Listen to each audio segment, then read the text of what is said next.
The fight for gender equality is a central part of the European story, the tale of quiet persistence, vocal protest, and political change. The European Parliament, representing all Europeans, has played a vital role. But despite decades of progress, women continue to face barriers that men don't.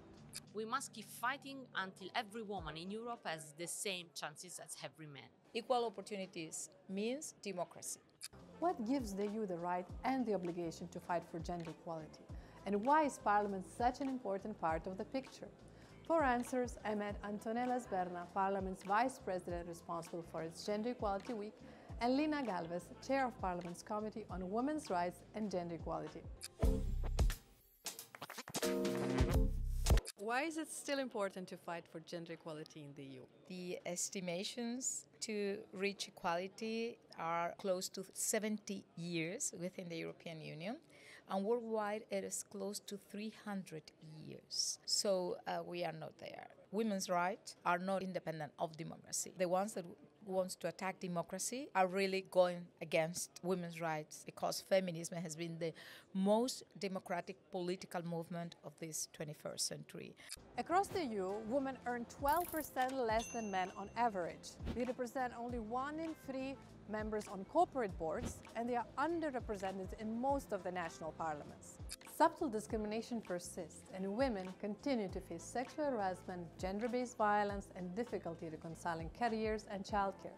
Equality between men and women is a fundamental EU value enshrined in the EU treaties. These agreements bind member countries and define where the EU has the right to act. On gender equality, they are clear. It's an objective Europe must pursue at home and abroad.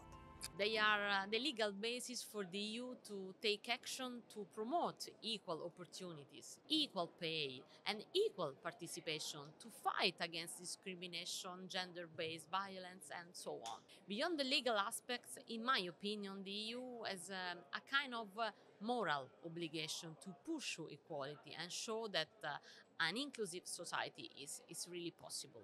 Gender equality is an horizontal principle applied in the EU external actions, from trade agreements to humanitarian aid and international cooperation. We support women's rights in partner countries and promote equal access to education, healthcare, and decision-making for women and girls. The European Parliament role in gender equality is central, not only for European women and men, but worldwide. There are many countries in the world, many female organizations all over the world really waiting for us. Your right to say it. People are born equal. That is the main idea that should really inspire every piece of legislation in this chamber, that we can guarantee that this equality of rights is a real equality of opportunities. What issues are women from all walks of life facing? Does being a woman somehow affected your professional path? Of course, very much. Not only mine, but I think all women. I mean, being women still in our societies, more in some societies than in others, is still undervalued. Then we raise up with different stereotypes, what the society expects from us, and it's very different from what still they expect for men. We face this glass ceiling, and we cannot sometimes go up. The main issue with gender equality in the EU today is that women still earn less, lead less, and carry more of the care burden. Women today are more present in all aspects of our life and can fulfill almost any role. At the same time, not all rights that we ask for are yet there. Thinking about this digitalization, today digital tools can give women more access to job and education, but there are also new risks like online harassment and the pressure to always be available. Large gaps remain in political representation, wage equality, and protection from gender-based violence. Here at this parliament, in the previous term, we were 40% of women. Now we are 38.5%, which is not a lot, but it is the first time the share of women in the total representation in the parliament has gone down. It's still very important to fight because we have not reached gender equality, and because there is a backlash that wants to get women back home, and we don't want that. The European Parliament has been a driving force for EU progress on gender equality. In 1979, it chose a woman as its first elected president, and in 1984 set up the Women's Rights Committee to push for change. Laws can be proposed only by the Commission. This is a big problem we need to address more generally, as the European Parliament must have, in my opinion, the right of initiatives as all national parliaments. However, when a new law is proposed, then the Parliament and the Council amend, discuss and improve it. And it's a joint process, and we all work together to find the best solution. And apart from legislation, shaping legislation, what other roles Parliament has? We raise awareness, hold debates, and monitor how laws are applied. We also send strong political messages. The Parliament has a key role in keeping gender equality high on the agenda and on the public debate. When women see other women in leadership, it sends a strong message. It helps change stereotypes and shows that gender should never be a barrier to success. This is one of the messages on Gender Equality Week.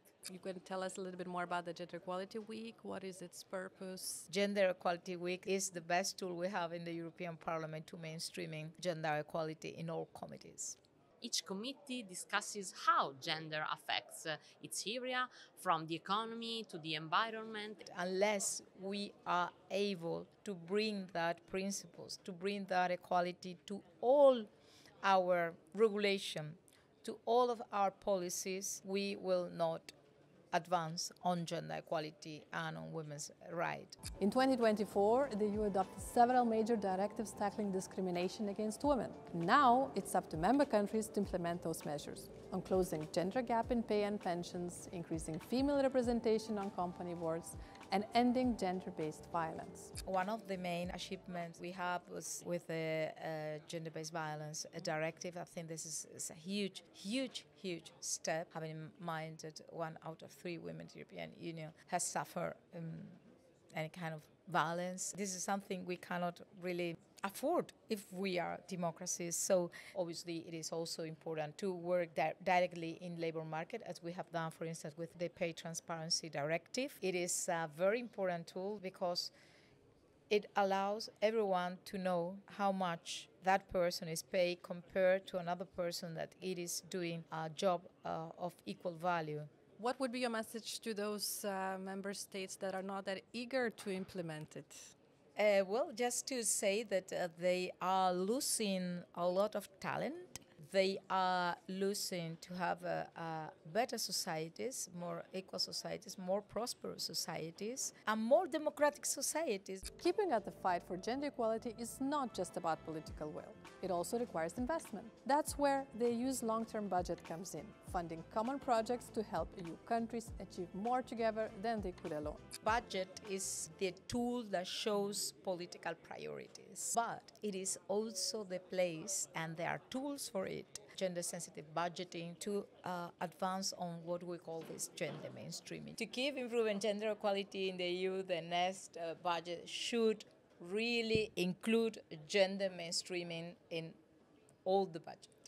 What European Parliament's and EU's work would you highlight as the most important for the future? To find ways to address negative sides on the online environment, deepfake, harassment, misbehavior, persecutions, find a better conciliation between work and family through a new European deal on caring and family. Use the EU budget to invest more in education, skills, improvement, and more career and study opportunities for young women and girls, especially in the STEM sector. In all this, maybe a good start would be to have a new gender equality strategy in place quickly.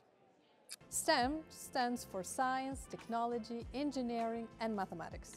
Fields where women are still underrepresented across Europe. But achieving equality isn't just about better opportunities. It's also about safety, dignity, and the right to live free from violence. We really need to keep going on attacking or on fighting back this gender-based violence, and to include a concept-based legislation for rape. We really need to fight against this gender equality backlash, especially sexual and reproductive health rights that are in danger, in real danger.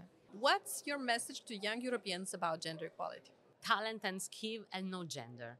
Believe in yourself and help build a fairer Europe for all. If they really care about democracy, if they really care about the European project, they should also care a lot about gender equality. Are you happy to be a woman in today's world rather than the 50s? Women have more rights now, more opportunities and more freedom than in the 50s. So I can say yes. We study, we build careers, we take part in politics and shape our future. So of course there are still challenges and we must keep fighting. We must be proud of how far we have come, and I feel responsible for continuing that progress for the next generation, also in the capacity I have in the European Parliament. What began in 1957 with the Treaty of Rome continues today. Europe is still pushing forward on gender equality. But laws only work if we all play our part, by voting, holding governments accountable, and by expecting more. What do you think? What's the biggest barrier on gender equality where you live? Let us know.